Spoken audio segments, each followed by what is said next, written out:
All right. Good to see everybody. Thursday for us, Wednesday for you. Off we go. Mike, I'm curious, how much of a difference does it make for the personnel that's on offense versus where they line up? Like if you have a receiver in the backfield versus different personnel packages. Yeah,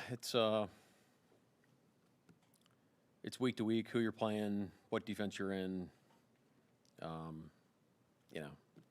Kind of depends. What world are you in on defense, and then how do you account for who's out there? So if you're in some sort of man idea, normally you're trying to find your guy. If you're not, normally you're going off of some sort of account, and then how you account for those things. So, and San Francisco does a great job with putting guys in weird spots and making sure you understand where everybody is. The last two games, your third down conversion, we've talked about the third and longs, but just third down overall has been over 45%. What have you seen either in communication, personnel, execution in those situations? I think it's just one of those examples of us just staying the course and just chiseling away at it, and really everybody playing good football, and that's what we've gotten. So, the challenge is keep it rolling and understand what the next iteration is of what we're trying to achieve and how they're trying to attack us, and off we go. Today we're be doing some third down stuff out there, and be excited to see how it looks. We've talked about kind of the progression of defense from week one until now. Offense was talking about how they progressed. At what point could you truly start playing that complementary style football that you envisioned on both sides? Well, I felt like we were on our way as soon as training camp, OTAs. I felt like we were forging an identity in really all three phases, and when you're doing it against another team, that's kind of a reassuring sign. And then just what you see every day. It's not like we got to week 4 and we're like, oh shoot, now we're going to be a complimentary team. No, I think it's something that we've been seeing signs of really since the beginning of the season or beginning of the spring. When you're playing a team that, like an offense that does such a good job of setting guys up for yards after the catch, and the pass catchers do that so well, are the teaching points about tackling any different than they are in any other week?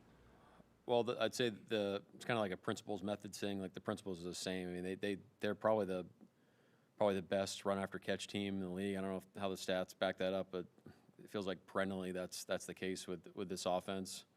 So it's a really big emphasis on making sure that we're having multiple people breaking when the ball has declared. So try to eliminate as many one-on-one tackles as possible. Goes back to eliminating space. So all those principles are at play with these guys. Seems like you did a pretty good job of that in the Week 18 game. The guys did a great job. They really did. There's some plays where guys were in tough spots, but guys were playing with great effort. And when you do that, you can take some of those more aggressive angles to eliminate some of that space. And the guys did a great job of that. Every coach wants hats to the ball and pursuit to the ball. Every coach in the history of football says that. Yeah. Why are these guys doing it maybe more than other teams you've coached? I think it's probably a byproduct of their connectedness and the process that they bought in on, and it's team football. It's really what it is at the end of the day. And if they decide they want to play that way, then that's the standard, and that's something that you're chasing every day. And it's nice when it's not just AD or me or CP, just run to the ball. It's like, no, it's a team thing that we're trying to achieve every day, and they understand the power of that too, and that the synergy behind it. Do you count hats on the film and stop the film and say, here's 9, here's 10? No, we're looking for a feeling. I mean, not everybody plays the same. I think it's unrealistic to say that you need X amount of people to the ball, but it's really have a feeling of that we're there. Yep. When you have a nickel corner who's as big or bigger than some of the linebackers out there, what makes him nickel versus a linebacker? How the responsibilities differ? Some of the coverage response, some of the things you're going to ask Nick to do are a little different than you'd ask a linebacker to do. But in terms of how you manage your roster, I mean, really he's playing a linebacker position. I mean, we're really kind of turned into a 4-3 base team with a crazy athletic Sam is really what we are. When we go to dime, we're really, a nickel 4-3 team. think that the cool thing that our front allows us to do and what Nick allows us to do is we get some front variety that normally you wouldn't get out of a normal, like a true, like 4-down team. And I think that's been pretty cool that what we've been able to create. When you have two of maybe the best nickel defenders in football on the same defense, what kind of freedom does that give you as a play caller? Well, I actually think we've been freed up more with Spoon's development at corner, where he felt like he can. I mean, I know that, like, he doesn't have a lot of stats at corner, but he's playing great football out there, and so you don't feel like his competitive advantage of where he's playing is that different. So that's probably the first thing, but. Two great players, man. Two great players in the slot, and you know, like on first down, you know, obviously you want Nick in there for run fits and things like that. And Spoon's great at those stuff, but he's also great on the outside. For the first time in 5-6 years that 12s have been able to see a playoff game at that stadium. How exciting is it to give that to them, and how exciting is it to think about what that atmosphere is going to be like? Yeah, it's one of those things where I think we're proud of it. We're proud of being able to deliver this to the 12s and to our city.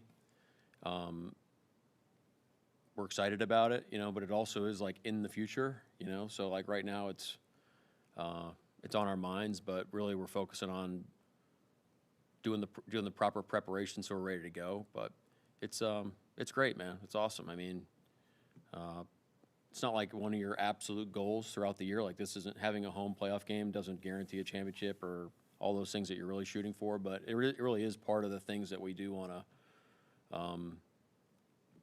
you know, achieve or deliver, you know, to our fans, is having these home playoff experiences, and it's part of the overall bigger vision of what we're trying to create. So, you know, definitely proud of that, and you know, we expect to, you know, do it a lot, hopefully. Is there anything particularly challenging about seeing a team for a third time, and then also about seeing them in back-to-back weeks? Well, I think the timetable probably drives that answer a little bit. You know, having played these guys the first week, having such a big break between the, you know, on the bookends of the season, you're really looking at it through the lens of like, you know, how much do you can discount some of the, you know, we've changed a lot since first week, so they probably more of the back-to-back thing that just doesn't happen that often. So, but don't make it more than it is. I mean, it was the last game. This is another game, and trying to keep our process the same. How have Charles and Kobe looked to you since getting back out on the field? Yeah, you know, there's a process of them getting back and getting in full swing, and they're doing the best they can. They're practicing in some capacity, and you know, we'll work through it the rest of the week, but the guys are doing a good job. Talk about that process. This is your first time doing this as a head coach. What, if anything, feels different about this week, knowing, you know, what's ahead of you? Yeah, this is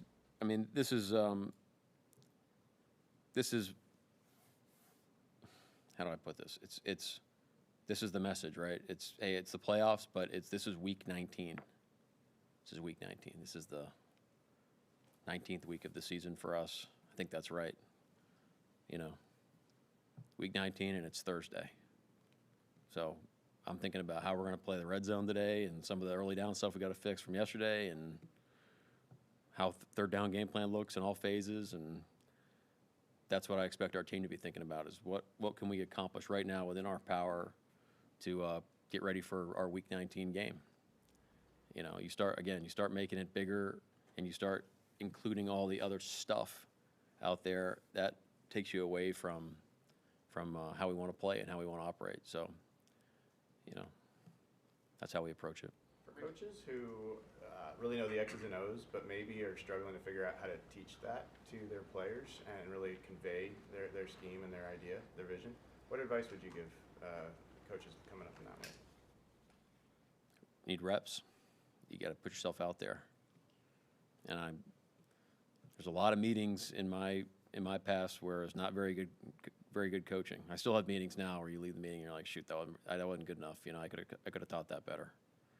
So just keep attacking it, and don't be afraid to fail. You know, and then just come back at it. And it's like that chasing edges attitude is, you know, just keep trying to make those incremental games to make it better. You know, But ultimately, you know, the satisfaction that what makes coaching so great is you get to see other people do things they weren't able to do prior. So that's the reward. It's not how much you know; it's how much you can get your guys to do. We've asked you a few times this year about kind of the path Rick Willen's season has taken from week 1 to the way he's playing now. Yep. What do you learn about a player, the way they handle that adversity in season and kind of respond to it? I think this is. I think those are kind of expectations you have for your guys, you know, and that's how we want to handle those situations. And sometimes it's, you know, it comes different ways, and guys have different ways of reacting to it. But that's kind of the types of guys we want around here, and Reek's one of those guys. So he's done a great job. Is there a danger of overthinking, and I don't mean because it's a playoff game, but because of the different looks that the Niners could give you on offense, or where they're lining up on defense, with your players in particular? Oh, well, for me, yeah. But that's every week. I mean, I'm overthinking everything. You know, like right now, I'm thinking about your question, but I'm thinking about other stuff too. Like, I'm an overthinker. That's going to happen. It's also kind of like our job as coaches to like make sure we're thorough. But with our players, I mean, again, is there a danger of guys overthinking things in a game plan? Yeah, that could happen. I mean, but that's part of one of the reasons on why we build our game plans the way we do. We want them really clear. We want them simple. Make it as simple as possible, but no simpler. And let's go rock and roll. You know. So if we're sensing indecision throughout the week, then you know probably not going to call that play. It's probably going to be out. You joke about being an overthinker, but have you had any experiences where an observation you've had the day of the game, the night before the game, has actually been helpful? It's fun. Yeah, I see Leo back there. I mean, we've installed stuff on Saturday night and Sunday morning, halftime, sideline. Yeah, it happens all the time. Is DeMarcus Lawrence okay? Yeah. He's the Achilles is something that he's had. It's kind of not a new thing. It's just something we're managing. You're not worried about not having him Saturday? No. Ricky Pearsall didn't play the last game for them. How different do they look with him in there? What kind of skill does he bring to the game if he's out there? Well, they have a lot of talented receivers, but he's definitely one of them, and he definitely complements the rest of the guys well in terms of what he does in his skill set and how they use him. So, but the other guys that are playing for him as well, I mean, are really good players you have to account for. So it's not like he's a great player, but it's not like it's worse offense when he's not out there, you know. Mike, going back to the red zone defense, what are some of those intangibles in terms of alignment, physicality, communication, and feel? Talking about red zone? Yeah, red zone defense. Yeah, it starts with the mentality. Like, there's never been a drive on defense that ends up in the red zone, and you're happy about why it got there. You know, so it's a mentality of, hey, look, like, drive's not over. We're defending a blade of grass, and we got to reset and go to the next play. You know, field shrinks, so you got to eliminate run game, pass game changes. So it's really just understanding situations, what the formations are telling you, what the tendencies are telling you, and going to play ball. You know, but it starts with the mentality that, you know, drive's not over. You know, we gotta go play football. You mentioned feel a couple of times, or at least I've heard that. How do you teach that? Is it Feel? Yeah, you've talked about the feel of play, or you feel players are at the point of attack. How do you teach that? Or Well, I think what we're trying to achieve is how we play football as a team. And when you see it enough, you get it. It kind of feels, you know what it feels like when you're watching it. You know, something as simple as like we just had a great walkthrough. I felt like we had a great walkthrough. I haven't watched it yet, but I feel like it was a great walkthrough because of the intent and the communication, and you know, guys were loose and focused, and it was kind of right on the sweet spot of what we're shooting for in terms of what a walkthrough wants to look like. So we have a vision about how we want our red zone defense to look like, you know. So, and when we're hitting that mark, that's when you feel that.